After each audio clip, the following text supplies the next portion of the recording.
కిషోర్ని చూడగానే కృతి డాడీ మీరా అందే ఆశ్చర్యంగా. కిషోర్ లోపలికి వచ్చి సీరియస్గా పద వెళ్దాం అనగానే కృతి ఎక్కడికి డాడ్?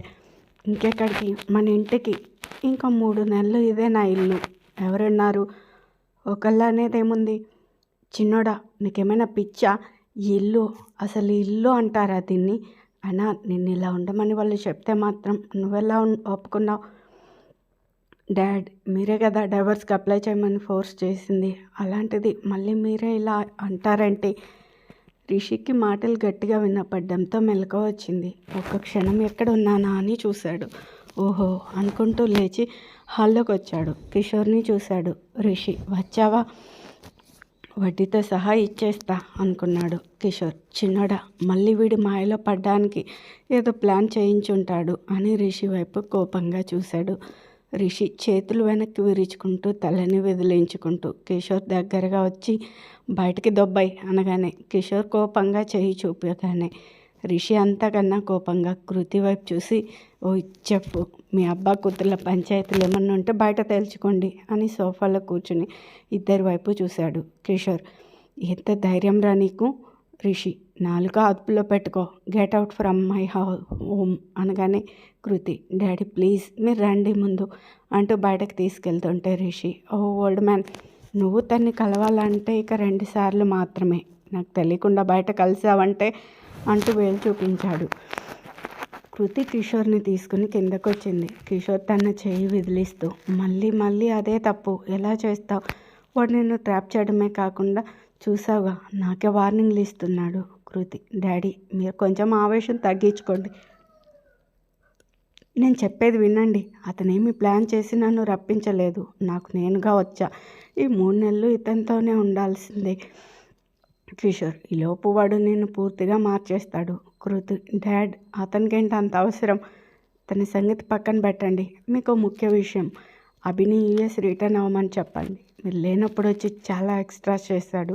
నేను స్ట్రాంగ్ డోస్ ఇచ్చాను. ఏదో చిన్నప్పటి నుండి బెస్ట్ ఫ్రెండ్ కాబట్టి పోలీస్ కేసు పెట్టకుండా వదిలేసా. ఇంకెప్పుడు మీరు తన గురించి నా దగ్గర తీసుకురాకండి. అభితో పెళ్ళి అని ఎప్పుడు నా దగ్గర అనకండి. ఇంకా వెళ్ళండి డాడీ అంటూ ఫాస్ట్గా వెళ్ళిపోయింది. కిషోర్కి మైండ్ తిరిగింది. కృతి పైకొచ్చి రిషితో 4 సంవత్సరాలలో పెద్ద స్టార్ అయ్యావు, కానీ పెద్దలకి మర్యాద ఇవ్వడంలో మాత్రం ఇంచు కూడా మారలేదు అని కోపంగా లోపలికి వెళ్ళింది. రిషి నీ బాబు పెద్ద మనిషి, ఆయనకి మర్యాద ఈసారి రాని రిషిగాడంటే చూపిస్తా. కృతి వెళ్ళి బాల్కనీలో మెడిటేషన్ చేయడానికి రెడీ అయింది. రిషి వెనకాలే వచ్చి తన వర్కౌట్స్ స్టార్ట్ చేశాడు. అసలే చిన్న బాల్కనీ, దానిలో ఉయ్యాలే సగం ఆక్యుపై చేసింది అనుకుంటే మొక్కలు ఇంకో పక్క. రిషికి కృతి ఎక్కువ గ్యాప్ లేదు. కృతి రిషి స్కిప్పింగ్కి డిస్టర్బ్ అయ్యి కళ్ళు తెరిచింది. ఏయ్ నీకేమైనా మైండ్ ఉందా? నేను మెడిటేషన్ చేస్తున్నా కదా, ఎందుకు డిస్టర్బ్ చేస్తున్నావు అని అడిగింది కోపంగా. రిషి చూడు మెడిటేషన్ ఎందుకు చేస్తారు? మనల్ని మనం కంట్రోల్ చేసుకోవడానికి. నువ్వు మెడిటేషన్ చేస్తూ కూడా నేనేం చేస్తున్నానో కూడా ఆలోచిస్తున్నావు. నువ్వు నివేశాలు అంటూ స్కిప్పింగ్ కంటిన్యూ చేశాడు. కృతి నీ మొహానికి అంతుందని అనుకుంటున్నావా? నువ్వే కావాలని నన్ను డిస్టర్బ్ చేస్తున్నావు. రిషి ఏం మాట్లాడలేదు. పుషప్స్ స్టార్ట్ చేశాడు. కృతి హాల్లోకి వెళ్ళి సోఫాలో కూర్చుని మెడిటేషన్ స్టార్ట్ చేసింది. ఒక 15 గంట తర్వాత లేచి యోగా చేయడం మొదలుపెట్టింది. రిషి వచ్చి టీవీ ఆన్ చేశాడు. కృతికి కోపం పీక్స్కి వెళ్ళింది. నువ్వు కావాలని నన్ను డిస్టర్బ్ చేస్తున్నావు, అసలు నిన్ను కాదు దాన్ని అనాలి అంటూ మిత్రకి కాల్ చేసింది. పాపం మిత్ర ఇంకా నిద్ర లేవలేదు. ఫోన్ మోగుతుంటే తీసి చెవి దగ్గర పెట్టుకుని కళ్ళు తెరవకుండా హలో అనగానే కృతి నన్ను తీసుకొచ్చి గబ్బిలం మొహాన్ని గంటగట్టి నువ్వు హ్యాపీగా నిద్రపోతున్నావా? రిషి ఎవరే గబ్బిలం మొహం, కొట్టానంటే గోడకు అతుక్కుపోతావు అంటూ వేలు చూపించాడు. కృతి చూడు నీకు బలం ఎక్కువై ఉండొచ్చు, అందుకని కొడతంతా అంటే ఊరుకుంటా అనుకుంటున్నావేమో. నా మీద చేపడితే నీ మీద డొమెస్టిక్ వైలెన్స్ కేసు పెడతా అంది. అక్కడ సీఏ పాపం మన సీఏ పాప నిద్ర ఎప్పుడో ఎగిరిపోయింది. వీళ్ళకి తెల్లారింది, నాకు పిచ్చెక్కించడానికి రెడీ అయ్యారు అంటూ ఫోన్ కట్ చేసింది. రిషి నా మీద గృహహింస కేసా? పెట్టవే దమ్ముంటే, నేనైతే నాకు నచ్చినట్లే ఉంటా అంటూ రిమోట్తో ఛానల్ చేంజ్ చేశాడు. ఫుల్ సౌండ్ పెట్టాడు. కృతి అబ్బా సౌండ్ తగ్గి అంటూ చెవులు మూసుకుంది. మనోడు అస్సలు తగ్గల. కృతి కోపంగా వచ్చి రిషి చేతిలో రిమోట్ లాక్కపోయింది. రిషి అబ్బా అంటూ రైట్ హ్యాండ్లో నుండి లెఫ్ట్ హ్యాండ్లోకి మారిస్తూ చేతులు పైకెత్తాడు. కృతికి లాభం లేదని టీవీ స్విచ్ కట్టేసింది. రిషి రిమోట్ తనతో కూడా తీసుకొని బెడ్రూమ్లో దాచేశాడు. అవును, ఈ పొట్టుదాని గొడవలో పడి కాఫీ సంగతి మర్చిపోయా అనుకుంటూ కిచెన్లోకి వెళ్ళి ఫ్రిడ్జ్లో నుంచి పాలు తీసి స్టవ్ మీద పెట్టాడు. కృతి కూడా అదే టైంకి వచ్చి చూసి ఇంకో ప్యాకెట్ తెచ్చి కట్ చేసి పెట్టింది. చెరో ప్యాకెట్ చెరో గిన్నె. కృతి సిమ్లో పెట్టి బ్రష్ చేయడానికి వెళ్ళింది. బాబుకి బెడ్ కాఫీ అలవాటు. కొన్నేళ్ల క్రితం ఇదే ఇంట్లో కృతి చేతి కాఫీ తాగాడు. గుర్తొచ్చింది. తను మాత్రం పాలు పొంగాక ఎంచక్క కాఫీ కలుపుకున్నాడు. కృతి పెట్టిన కటోరీ హై ఫ్లేమ్లో పెట్టేసి తను పాలు కాచిన కటోరీ దాచేశాడు. మన పాప బ్రష్ చేసుకుంటూ తన లగేజీలు సర్దుకోలేదు. అందుకే బ్యాగ్లో నుండి డ్రెస్ తీస్తుంటే సంజయ్ కాల్ చేశాడు. Good morning Sanju. Good morning Kriti. Mail పంపాను, చెక్ చేసుకో. ఓకే అంటూ కాల్ కట్ చేసింది. ఫోన్లో మెయిల్ చెక్ చేస్తూ కూర్చుండిపోయింది. 10 నిమిషాల తర్వాత రిషి కిచెన్లో చూసేసరికి కృతి పెట్టిన కటోరీలో పాలు మొత్తం అడుక్కెళ్ళిపోయాయి. నవ్వుకుంటూ వెళ్ళిపోయాడు. ఇంకో 5 నిమిషాల తర్వాత మాడు ఆసన. అంతే, కృతి పరిగెత్తుకుంటూ వచ్చి చూసేసరికి కటోరీ నల్లగా మాడింది. ఇప్పుడు ఎలా? సిమ్లోనే పెట్టానే అనుకుంటూ ఇంకో ప్యాకెట్ కోసం ఫ్రిడ్జ్ డోర్ తీసింది. లేవు. చేసేది లేక బ్లాక్ కాఫీ చేసుకుంది. హాల్లోకి వచ్చింది. అదే ప్లేస్. రిషికి తను కాఫీ ఇవ్వడం గుర్తొచ్చింది. మనసంతా దిగులు ఆవహించింది. కృతి తనని తాను ప్రశ్నించుకుంది. ప్రేమ అన్నాడు, తన ప్రపంచాన్ని మార్చి చూపించాడు. పెళ్ళి అన్నాడు, ఆనందానికి నిర్వచనం చెప్పాడు. తర్వాత మాతృత్వాన్ని దూరం చేశాడు. మనసు ముక్కలు చేశాడు. ఆయన నేను ఎందుకు వచ్చాను? ఏ హక్కుతో తనతో ఉన్నాను? ఎందుకు తనతో గొడవ పడుతున్నాను? అసలు తనని చూస్తే కోపం, ద్వేషం, అంతలోనే ప్రేమ, సిగ్గు, భయం, ఇన్ని ఫీలింగ్స్ ఒకదాని తర్వాత ఒకటి. ఎందుకు? నేను అభి నుంచి తప్పించుకోవడానికి వచ్చానా? కాదే. జడ్జి గారు ఉండమన్నారని ఉంటున్నానా? లేదే. ఎవరి బలవంతం లేదు. మరెందుకు వచ్చాను అనుకుంటుంటే ఏదో గుర్తొచ్చి తీసి చూసింది. అవును, ఎంతలా దూరం ఉన్నా ఇది మమ్మల్ని దగ్గర చేస్తుంది. అదే పెళ్ళిలోని గొప్పతనం. నేను ఇంతలా ఆలోచిస్తున్నా. మరి తను? రిషి స్నానానికి వెళ్ళడానికి రెడీ అవుతుంటే కృతి వచ్చి వెళ్ళబోయింది. రిషి ఓయ్ నేను చేయాలి, నువ్వు ఆగు అనగానే కృతి ఏం మాట్లాడలేదు. సైలెంట్గా వెళ్ళిపోయింది. రిషి ఏంటబ్బా ఏమీ అనకుండా వెళ్ళిపోయింది. రిషి వచ్చి రెడీ అవుతుంటే కృతి వెళ్ళింది. కాలింగ్ బెల్ మోగింది. రిషి వెళ్ళి తీసేసరికి వాచ్మెన్ రిషిని ఆశ్చర్యంగా చూశాడు. అంతే, నోట మాట రాలేదు. మీరు హీరో రిషి కదా? రిషి అవును, నీకేం కావాలి? అతను మేఘమాల మేడం గారు ఫోన్ చేశారు. మీకేం కావాలో అడిగి తీసుకురమ్మన్నారు. చూపుల్లో మాత్రం విపరీతమైన ఆనందం. రిషి ఏం అవసరం లేదు, నీ నంబర్ ఇవ్వు, ఏమైనా కావాలంటే ఫోన్ చేస్తా అన్నాడు. అతని నంబర్ చెప్తే తన ఫోన్లో సేవ్ చేసుకున్నాడు రిషి. అతను ఇంకా వెళ్లకుండా అలాగే నిల్చున్నాడు. రిషి ఇంకా ఏంటి అనగానే అతను మీరు మిస్డ్ కాల్ ఇస్తారేమో మీ నంబర్ నుంచి. రిషి ఓయ్ నా నంబర్ నీకా, వదిలే వెళ్ళు అని డోర్ క్లోజ్ చేశాడు. కృతి స్నానం చేసి చీర కట్టుకుంది. రిషి అప్పుడే బెడ్రూమ్ డోర్ కొట్టాడు. కృతి తీసింది. మనోడు 2 నిమిషాలు అలాగే చూశాడు. కృతి గమనిస్తుంది. జడేసుకుంటూ ఓరే చూపు చూస్తుంది. రిషి బెడ్ మీద కూర్చుని ఏవో పేపర్ చూసుకుంటూ కృతిని దొంగ చూపులు చూస్తూ ఉన్నాడు. రిషి కావాలని శారీ కట్టింది, టెంప్ట్ చేయాలని. నేనా? నెవర్. కానీ కృతికి మీటింగ్స్లో లాస్ట్ డే ఆల్రెడీ ఆడలేడీస్ ముందే అనుకున్నారు శారీలో రావాలని. రిషి మళ్ళీ చూస్తూ ఉన్నాడు. ఫుల్ కవర్ చేసింది. కృతి ఎందుకు నన్ను చూస్తున్నావు అని అడిగింది డైరెక్ట్గా. రిషి నేనా? నిన్న నువ్వేమైనా అందగెత్తావా, అప్సరసవా? కృతి అలా అనే ఒకప్పుడు ప్రేమించావు, పెళ్ళి కూడా చేసుకున్నావు. రిషి చెంపలు వాయించుకుంటూ అప్పుడు నేను చేసిన తప్పుకి ఇప్పుడు శిక్ష అనుభవిస్తున్నా అనగానే కృతికి ఒళ్ళు మండింది. అక్కడున్న పౌడర్ డబ్బా విసిరేసింది. రిషి క్యాచ్ పట్టుకున్నాడు. కృతి నువ్వు మారవు, ఐ హేట్ యూ అంటూ తన హ్యాండ్ బ్యాగ్ తీసుకుంది. రిషి సేమ్ టు యూ అన్నాడు. ఇద్దరికీ ఆకలి గుర్తొచ్చింది. అవును, బ్రేక్ఫాస్ట్ చేయాలి కదా. కృతి షిట్ టైం లేదు అనుకుంటూ ఫ్రిడ్జ్లో నుంచి ఏదో జ్యూస్ ఉంటే తీసి తాగేసి వెళ్ళిపోయింది. రిషికి చాలా టైం ఉంది. ఆకలి దంచేస్తుంది. అబ్బా హీరో కాకముందే హ్యాపీగా ఎక్కడికి కావాలన్నా వెళ్ళిపోయేవాడిని. పోనీ ఏమైనా ట్రై చేద్దామంటే మనకు వంట రాదు, ఏం చేద్దాం, ఇంటి నుంచి తెప్పించేసుకోవడమే అనుకుంటూ మేఘాకి కాల్ చేశాడు. Good morning sir. మేఘా, నువ్వు మా ఇంటికి వెళ్ళి మా చెఫ్ నాకు బ్రేక్ఫాస్ట్ చేసి ఇస్తాడు, తీసుకుని స్పాట్కి రా. అలాగే డ్రైవర్కి కాల్ చేయి, క్యారవాన్ని పార్క్ చేసిన ప్లేస్కి వెళ్ళి తీసుకొని డైరెక్ట్గా స్పాట్కి వెళ్ళామను. మేఘా, మరి మీరు ఎలా వస్తారు సార్? రిషి, నిన్న కార్ తెచ్చుకున్నా, వచ్చేస్తా అంటూ కాల్ కట్ చేశాడు. కాలింగ్ బెల్ మోగింది. తీశాడు. వాచ్మెన్ ఒక కవర్ ఇచ్చాడు. రిషి, ఏంటిది అనగానే అతను, టిఫిన్ సార్, మీరు ఉదయం తినడానికి అంటూ పల్లికిలించాడు. రిషి, నీకెవరు చెప్పారు? వాచ్మెన్, మిత్ర మేడం ఫోన్ చేశారు సార్.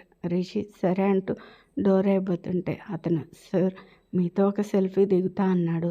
రిషి, ఓయ్, ఇందాక నంబర్ అడిగావు, ఇప్పుడు టిఫిన్ ఇచ్చి సెల్ఫీ, భోజనం తెస్తే నాతో కూడా షూటింగ్కి వస్తా అంటావేమో. ఇలాంటి పిచ్చి పిచ్చి విషయాలు నా దగ్గర కుదరవు, ఉండు అంటూ వ్యాలెట్లో నుండి 500 తీసి ఇచ్చాడు. డోరు క్లోజ్ చేశాడు. ఆకలి మీద ఉండేసరికి ఫాస్ట్గా తినేశాడు. వాచ్మెన్ హర్ట్ అయ్యాడు. నేను సెల్ఫీ అడిగితే కాదంటాడా, చెప్తా ఈయన గారి సంగతి అని వెళ్ళిపోయాడు. కరెక్ట్గా 9 అవ్వగానే మొహానికి కర్చీఫ్ కట్టాడు. డోర్ లాక్ చేసి కిందకి దిగాడు. కార్ దగ్గరికి రాగానే పొలోమంటూ 10 మంది వరకు వచ్చేశారు. సార్, మీరు రిషిక్ కదా అంటూ కర్చీఫ్ లాగేశారు. రిషి ప్రమేయం లేకుండానే సెల్ఫీలు దిగేశారు. అందులో వాచ్మెన్ ఉన్నాడు. మరి రిషి బందిగా చూస్తూ వాళ్ళని నెమ్మదిగా తప్పిస్తూ కారు ఎక్కి స్టార్ట్ చేశాడు. సుప్రజ హాస్పిటల్కి బయలుదేరింది. శ్రావణి చెప్పిందే గుర్తొస్తూ ఉంది. ఈ వినయ్ మీ డాడీతో కలిసి చెయ్యి ఫ్రాక్చర్ అయినట్లు మన అందరినీ నమ్మించాడు, అంతేనా?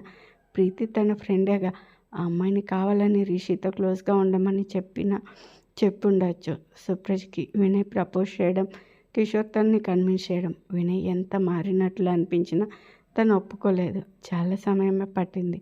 అలా అని తను ఎప్పుడు వినయ్ చెప్పిన ప్రపోజల్కి ఎస్ అనలేదు. అంటే తను లవ్ పూర్తిగా యాక్సెప్ట్ చేయలేదు. తను ఫస్ట్ నుంచి డాక్టర్ అవ్వాలని, పేదవాళ్ళకి ఏదో చేయాలని తపన. ఎంబీబీఎస్ కంప్లీట్ అయ్యాక హైయర్ స్టడీస్ కోసం బెంగళూరు వెళ్ళింది. ఓ పక్క కృతి, రిషిలో విడిపోవడం, ఇంకో పక్క స్టడీస్తో విపరీతమైన స్ట్రెస్. అదే టైంలో వినయ్ కూడా తన కోసం బెంగళూరులో జాయిన్ అయ్యాడు. తను అడిగింది హైదరాబాద్లో ఇన్ హాస్పిటల్ కట్టిస్తూ మీ ఫ్యామిలీ అక్కడ ఉండగా అన్ని వదిలేసి ఇక్కడికి ఎందుకు అని. వినయ్ చెప్పిన సమాధానం నీకోసం. తను చెప్పింది చెవులకు మాత్రమే ఎక్కించుకుంది, కానీ మనసు వరకు ఏనాడు తీసుకురాలేదు. 2 ఏళ్ల తర్వాత తన స్టడీస్ కంప్లీట్ అవ్వడం, వినయ్ వల్ల హాస్పిటల్ రెడీ అవ్వడం. ఈ 2 ఏళ్లలో వినయ్ తన స్టడీస్ బాగా హెల్ప్ చేసేవాడు. కృతి కూడా తన రెస్టారెంట్ పనులతో బిజీ అయి బెంగళూరు నుండి వెళ్ళిపోయింది. సుప్రజ కూడా హైదరాబాద్ నుంచి వచ్చేసింది. ఒకరోజు సాయంత్రం సమయంలో కిషోర్ సడన్గా వచ్చాడు ఆఫీస్ నుంచి. పెద్దడా, నీకు తెలియకుండా, నీ పర్మిషన్ లేకుండా ఒకళ్ళకి మాటిచ్చా అన్నాడు. సుప్రజ, ఎవరికి డాడీ? వినయ్.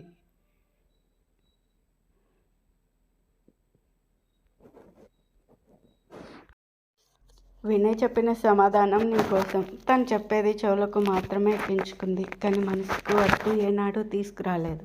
2 ఏళ్ల తర్వాత తన స్టడీస్ కంప్లీట్ అవ్వడం, వినయ్ వల్ల హాస్పిటల్ రెడీ అవ్వడం. ఈ 2 ఏళ్లలో వినయ్ తన స్టడీస్కి బాగా హెల్ప్ చేసేవాడు. కృతి కూడా రెస్టారెంట్ పనులతో బిజీ అయి బెంగళూరు నుండి వెళ్ళిపోయింది. సుప్రజ కూడా హైదరాబాద్కి వచ్చేసింది. ఒకరోజు సాయంత్రం సమయంలో కిషోర్ సడన్గా వచ్చాడు ఆఫీస్ నుంచి. పెద్దడా, నీకు తెలియకుండా, నీ పర్మిషన్ లేకుండా ఒకళ్ళకి మాట ఇచ్చా అన్నాడు. సుప్రజ, ఎవరికి? డాడ్. వినయ్ వల్ల డాడీకి. ఏమని? నిన్ను వాళ్ళ ఇంటికి కోడలుగా పంపుతా అని. వాట్? కోడలుగానా? వినయ్ని పెళ్ళి చేసుకోవాలా? డాడ్, వినయ్కి నేను ఇంకా ఎస్ చెప్పలేదు. అలా అని నువ్వు కూడా చెప్పలేదుగా. నువ్వు ఇంకా వినయ్ నిన్ను టీస్ చేసింది గుర్తుపెట్టుకున్నావా? నీకోసం అతను ఇక్కడ అన్నీ వదిలేసి బెంగళూరులో 2 ఏళ్ళు ఉన్నాడు. సుప్రజ, అతనేమీ ఖాళీగా లేట్లే. అతను ఫ్రెండ్ హాస్పిటల్లో హార్ట్ స్పెషలిస్ట్గా జాయిన్ అయి బాగానే సంపాదించాడు. ఏదైనా కానీ నా మటుకు నేను పిల్లలు ఒక లెవెల్లో ఉండాలని, మీ పెళ్ళిళ్ళు కూడా అలాగే జరగాలని కోరుకున్నా. అందుకే పైసాకి తికానా లేని రిషిని వద్దన్నా. కాదన్నాను. ఆ రోజు నేను వినయ్ నిన్ను టీచ్ చేశాడని కంప్లైంట్ చేద్దామని వెళ్ళాను. కానీ వాళ్ళ నాన్న నన్ను కన్విన్స్ చేసిన విధానం నచ్చింది. ఆ తర్వాత వినయ్ మారడం చూశాను. ఎటు మీ చెల్లికి నేను అనుకున్న సంబంధం చేయలేకపోయాను. కనీసం నువ్వైనా ఒప్పుకో, అంతకన్నా నేనేం చెప్పలేను అనేసి వెళ్ళిపోయాడు. తర్వాత సుప్రజని వినయ్ పేరెంట్స్ వచ్చి చూడడం, సుప్రజ వాళ్ళకి నచ్చడం, కిషోర్ గారు హ్యాపీగా ఉండడం చూసి ఆ రకంగా సుప్రజ వినయ్తో పెళ్ళికి ఒప్పుకుంది. ఏనాడు నువ్వంటే ఇష్టమని చెప్పలేదు. ఎంగేజ్మెంట్ అయి సంవత్సరం దాటింది. ఇంకో 2 నెలల్లో పెళ్ళి. ఇదంతా గుర్తు చేసుకుంటూ కార్ దిగింది సుప్రజ హాస్పిటల్ దగ్గర. తన ఛాంబర్కి వెళ్ళి తీవ్ర ఆలోచనలో పడింది. కృతికి రిషి తన దగ్గరుండి పెళ్లి చేసింది. అలాంటిది నాకు కాబోయే భర్తని పెళ్లి చేయబెట్టాలనుకోవడం డైజెస్ట్ చేసుకోలేకపోతుంది. ఇండైరెక్ట్గా నా చెల్లి మ్యారేజ్ ఫెయిల్ అవ్వడానికి నేను కారణమా? 10 నిమిషాలు ఆలోచించి ఏదో నిర్ణయానికి వచ్చింది. మొహంలో నవ్వు వచ్చింది. రేయ్ బాబు వినయ్, జాగ్రత్త. ఆ రోజు మీటింగ్స్ అయ్యేసరికి చాలా లేట్ అయింది. కృతి చాలా అలసిపోయింది. కారు ఎక్కగానే నిద్రలోకి జారుకుంది. విశ్వ ఏవో పేపర్స్ చెక్ చేస్తూ ఉన్నాడు. డౌట్ వచ్చింది. అడుగుదామని చూసేసరికి కృతి నిద్రపోవడం చూసి అసలు ఇలా ఎలా జరిగింది? సంజయ్ సార్ చూడలేదా?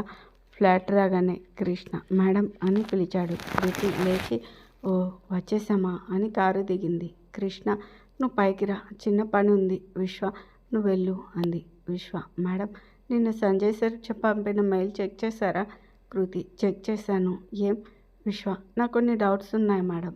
కృతి టైం చూసి సరే నువ్వురా అంది. వీళ్ళ ముగ్గురు వెళ్ళేసరికి రిషి ఎవరితోనూ మాట్లాడుతూ ఉన్నాడు. పక్కనే ఫుడ్డి పాప కూడా ఉంది. కృతి విశ్వ నువ్వు ల్యాప్టాప్ ఓపెన్ చేయి అని కృష్ణతో ఆ రూమ్లో 2 బ్యాగ్స్ పెట్టాను తీసుకురా అనగానే కృష్ణ వెళ్ళి తీసుకొచ్చాడు. వీటిని అమ్మమ్మకి ఇచ్చే, అడిగితే ఇక్కడ ప్లేస్ సరిపోవడం లేదని చెప్పు. రిషి అంతా గమనిస్తున్నాడు. కృష్ణ అవి తీసుకెళ్ళిపోయాడు. కృతి లోపలికి వెళ్ళి ఫ్రెష్ అయ్యి వచ్చింది. విశ్వ తనకి ఏదో చెప్తూ ఉన్నాడు. కృతి రిషి వైపు చూసేసరికి తన చూపు తిప్పేశాడు. రిషి కోసం వచ్చిన వాళ్ళు వెళ్ళిపోయారు. రిషి టీవీ ఆన్ చేసి ప్రైమ్లో మూవీ పెట్టాడు. హోమ్ థియేటర్ ఆన్ చేశాడు. Full sound. కృతికి అర్థమైంది రిషి కావాలనే తన జోలికి వస్తున్నాడని. కృతి ఇప్పుడు నేను గొడవ పడితే వీళ్ళ ముందు పరువు పోతుంది, చెప్తాని పని అనుకుంటూ పనిలో పడింది. విశ్వ ఏంటి మేడం అంత సౌండ్ ఎలా భరిస్తున్నారు? కృతి విశ్వ తప్పదు, నువ్వు పని చేయి, ఇంటికెళ్ళి మొత్తం మళ్ళీ చెక్ చేసి నాకు మెయిల్ చేయి వెళ్ళు అనగానే విశ్వ సరే అంటూ లేచాడు. రిషి టీవీ ఆఫ్ చేశాడు. విశ్వ కృతి వైపు చూశాడు. మేఘ విశ్వని చూసి నవ్వుకుంది. కృతి సరే కూర్చో అనగానే విశ్వ మళ్ళీ ల్యాప్ ఆన్ చేశాడు. మేడం మన వాళ్ళతో రాసుకున్న అగ్రిమెంట్ ప్రకారం క్యాలిక్యులేషన్స్ అమౌంట్ చూడండి అంటూ చూపిస్తున్నాడు. కృతి సీరియస్గా ఇన్వాల్వ్ అయి చూస్తుంది. రిషి మళ్ళీ టీవీ ఆన్ చేశాడు. కృతికి తిక్కరేగింది. అంటూ లేచి రిషితో ఏంటి నీ ప్రాబ్లం? రిషి మెగా పిలిచావా అని అడిగాడు. కృతి నీ యాక్షన్ మూవీస్లో చూపించు, నా దగ్గర కాదు. ఎందుకు నేను ఉన్నప్పుడే టీవీ ఆన్ చేస్తావు అని అడిగింది. రిషి ఏ మేఘా మనకి టీవీ చూసే హక్కు కూడా లేదా? మేఘ మన టీవీ మన ఇష్టం సార్. కృతి చురుగ్గా చూసింది. మేఘ తలదించుకుంది. కృతి సరే విశ్వ నువ్వు వెళ్ళు, నేను సంజయ్తో మాట్లాడతా. రిషి ఓహో వర్క్ ఫ్రమ్ హోమా, క్యారియన్ అని మేఘతో రేపటి నుంచి మనం కూడా మేకప్ కాస్ట్యూమ్ వీలైతే షూటింగ్ కూడా ఇక్కడే పెట్టుకోవచ్చు అన్నాడు. విశ్వ నేను వెళ్తా మేడం అని రిషిని మేఘని కోపంగా చూస్తూ వెళ్ళిపోయాడు. కృతి దానివల్లని నీ సంగతి చెప్తా. మేఘమాల కూడా బయలుదేరింది. రోడ్డు మీదకి వచ్చి క్యాబ్ బుక్ చేస్తుంది. ఎవరో బైక్ మీద వచ్చి ఫాస్ట్గా ఫోన్ లాక్కొని వెళ్ళిపోయారు. 1 నిమిషం అలాగే ఉండిపోయింది. వెంటనే తేరుకొని పరిగెత్తింది. ఎక్కడ కనపడలేదు. దాని వాల్యూ 60,000. అది కూడా కాదు, అందులో రిషికి సంబంధించిన ప్రతి schedules, movie updates, bank details ఉన్నాయి. అది పోయిందని చెప్తే రిషి చేతిలో మామూలుగా ఉండదు. ఇంకా ఫోన్ కూడా లేదు. ఏం చేయాలో అర్థం కాలేదు. ముందు ఇంటికెళ్ళి ఏం చేయాలో ఆలోచిస్తా అని ఆటో ఆపి ఎక్కి వెళ్ళిపోయింది. కృతికి నిద్ర ముంచుకొస్తుంది. డిన్నర్ తినే మూడ్ లేదు. చాలా చిరాగ్గా ఉంది. రిషి మాత్రం వచ్చేటప్పుడే డిన్నర్ తెచ్చుకున్నాడు. హ్యాపీగా తిని పడుకోవడానికి వచ్చాడు. కృతి పడుకొని ఉంది. ఓయ్ లే అన్నాడు. కృతి ఏమీ విన్నట్లు కళ్ళు తెరవలేదు. రిషి నిన్నే మర్యాదగా నాకు పెట్టించి నువ్వు కింద పడుకో అన్నాడు. కృతి ఏం మాట్లాడలేదు. రిషి వెళ్ళి తన్ని 2 చేతులతో పైకి లేపి కింద వదిలాడు.